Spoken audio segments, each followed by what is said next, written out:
let's start with that crucial social issue. And the fight against HIV in Kenya is often met with new challenges, even as some are overcome in regions where the motorcycle, popularly known as Bodaboda, is a major means of transport. School-going girls are easy prey for the riders. Dr. Mercy Korir, our medical correspondent, filed this story from Kisumu, where residents think that this habit contributes to the spread of HIV, early pregnancies, and cases of school dropouts in that region.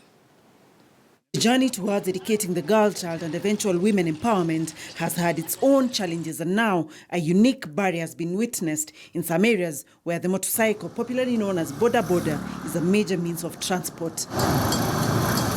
We went to Kisumu. Majority of children who are school-going, some of them go to school far away. And this gives a Bodaboda people an opportunity of carrying these children to school. This is where the relationship between the children and the Bodaboda start. Talking to some of the Bodaboda riders. Sasa ile wanawabeba, wanaongea kama wanaenda. Sasa zingine unakuta mtoto anakosa hata kalamu, pengine hata kalanje ya maragwe na chapati. Utakuta kama watazoeana. Most of them ni wauni, hawana bibi. Baadhi yenu inafanya hiyo kitu. Especially hiyo from 1 kwenda mbele, si wa primary. These girls are caught between a rock and a hard place, especially where parents are accused of neglecting their duties. A lot of parents have left their role of parenting. And somebody would want easy money to come. They don't mind where the girls get whatever they wear. They don't mind where the girl gets even money to buy. Children are left to tend to themselves. Wakina mama unajua, kuna wengine anaweza kosa pesa. Na mtu wa bodaboda pengine amepeleka mtoto kwa shule hata kwa mwezi moja. Some of the mothers giving them their daughters, insisting on their daughters to befriend the Bodaboda people. And when the Bodaboda refuse, the women themselves will start calling them names within the community. Tough economic times is being cited as one of the many reasons why these young girls on their way to and from school find themselves at the mercy of these Bodaboda riders who many say have easy money. Sikiza watu wa bodaboda wako na pesa. So wakiona wanakubali, wanaingia kwa box. Utaona mtoto pengine mama yake ama baba yake alikosa pesa, sasa ana mahitaji zingine. In Muhoroni, children live far away from schools. So they wake up early in the morning. The only person who can give them a lift is the Bodaboda. So this relationship starts between here, between the Bodaboda and the girl. That one of giving them ride and bringing them back.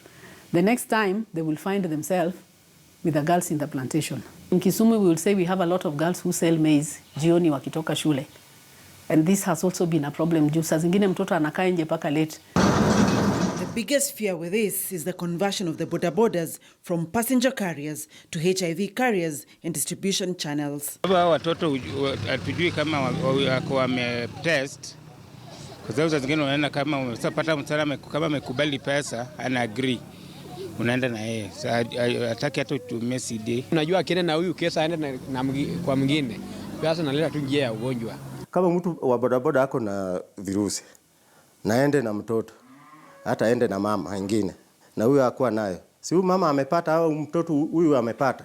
The Kenya AIDS Response Progress Report of 2016 has Kisumu as a hyper-endemic region. It reports more than 15% HIV rates compared to 6%, which is the national average. Watoto hawajajua hii mambo ya kutumia mpira.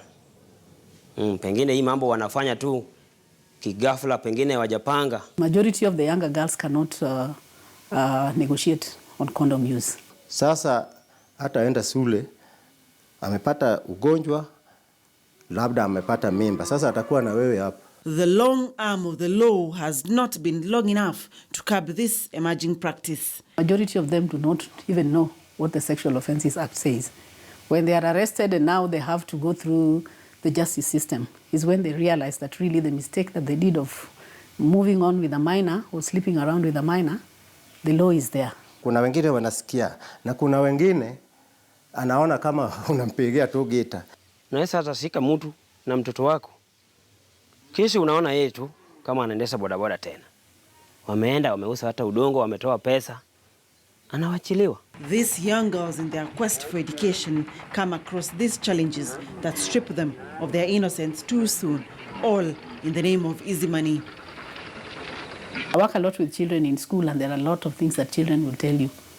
My mother tells me to go and look for money hata ya kununua sabuni, mafuta ya kujipaka. And these are girls who are growing up, they are teenagers. So what else would they do? Akipatana na mtu wa bodaboda ule anatengeneza pesa kila siku, they would definitely fall into that trap. And sometimes I would say it is not poverty, because poverty cannot make you uchukue mtoto wako umpeleke kuanza kufanya kazi ya kutembea na wanaume to get money. Dr. Mercy Korir, KTN News.